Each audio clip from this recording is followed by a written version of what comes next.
अहमदनगर जिल्ह्यातील पारनेर तालुक्यातील भाळवणी येथील श्री क्षेत्र शेनेश्वर मंदिर येथे रुद्राभिषेक आणि तेलाभिषेक सोहळा उत्साहात पार पडलाय।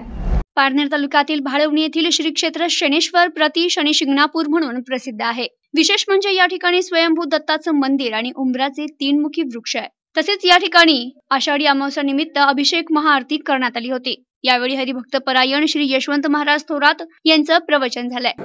स्वामी काज गुरु भक्ती, गुरुची भक्ती करणं, स्वामी काज गुरु भक्ती, पितृवचन सेवापती, आई वडिलांची आज्ञा पाळणं, आणि हे करून जो ते देव करतो त्याला म्हणायचं। कारण तुकोबरायांचा विरोध आहे ना, माय बाप केवळ काशी तेने न जावे तीर्थाशी, बघा तुम्ही। हा, आणि म्हणून याच्या विरहित जो जगतो त्याला हा सोडत नाही। हा न्यायाधीश आहे, न्यायाधीश। फक्त एवढंच आहे का तो त्याच्या ताब्यात प्रकरण आलं की मग त्याचा कचका दाखवतो। जोपर्यंत तुम्हाला 7.5 नाही तोपर्यंत माणूस माणसाच्या गुरुमीमध्ये असतो, तो पुढे पुढे चालतो। आणि मग तेवढ्या कालखंडामध्ये डोळ्यावर असलेल्या चष्म्याच्या कारणामुळे तो चुकीचे काही कर्म करतो, आणि मग काही एकदा 7.5च्या गुरफाट्यात अडकला की मग मात्र शनी त्याला सोडत नाही, कारण पहिलं चुकीचं कर्म झालेलं असतं। बाबा लक्षात ठेवा, हे सगळं पाळावं लागतं। हे पाळणाऱ्याला तो त्रास देत नाही, आणि जो पाळत नाही त्याला त्रास दिल्याशिवाय राहत नाही। मग कुणी त्याच्या गणितात असेल त्याला तसं तेवढा अधिकार देऊन ठेवला। मोठा इतिहास आहे शनिदेवाचा। माजी सभापती केरुभाऊ रोहकले चौघुले, माजी पंचायत समिती सदस्य गंगाराम रोहकले, डॉक्टर राजेंद्र आव्हाड यांच्या शुभ हस्ते यावेळी महाआरती करण्यात आली। सुरेश निवृत्ती रोहकले आणि भाऊसाहेब नागू चेमटे यांनी यावेळी महाप्रसादाचं वाटप केलं।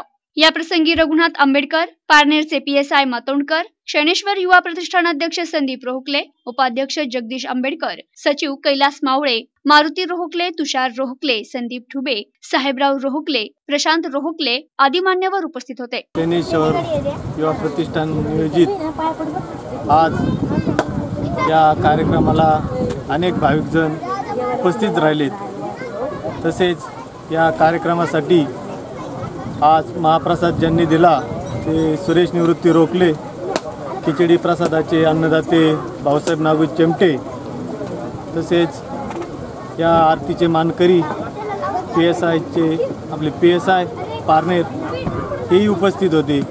तसेच पंचायत समिती सदस्य गंगाराम भाऊ रोहकले हेही उपस्थित होते।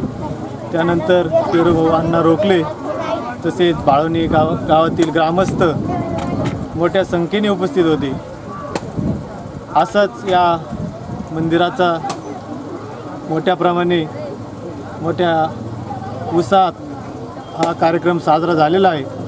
अशीच या कार्यक्रमाला मोठ्या संख्येने उपस्थित दाखवून या कार्यक्रमाची शोभा वाढवावी ही शेनेश्वर युवा प्रतिष्ठानची विनंती आहे। 8 वर्षापूर्वी या ठिकाणी बाबासाहेब आंबेडकर यांनी शनी मूर्ती स्थापना केलेली आहे, आणि ही मूर्ती स्थापन करीत असताना त्यांचा पहिल्यांदा गावठाणामध्ये शनी मंदिर बांधण्याचा विचार होता, परंतु व्यवस्थित जागा नाही मिळाल्यामुळं त्यांनी स्वतःची जागा या ठिकाणी दिली आणि शनीश्वराची स्थापना या ठिकाणी केलेली आहे। आंबेडकर हे स्वतः शनी भक्त आहेत, अनेक वर्षांपासून शनीची सेवा करत आहेत, आणि त्यांचा एक मानस होता की आपल्या गावामध्ये शनीचं मंदिर असावं।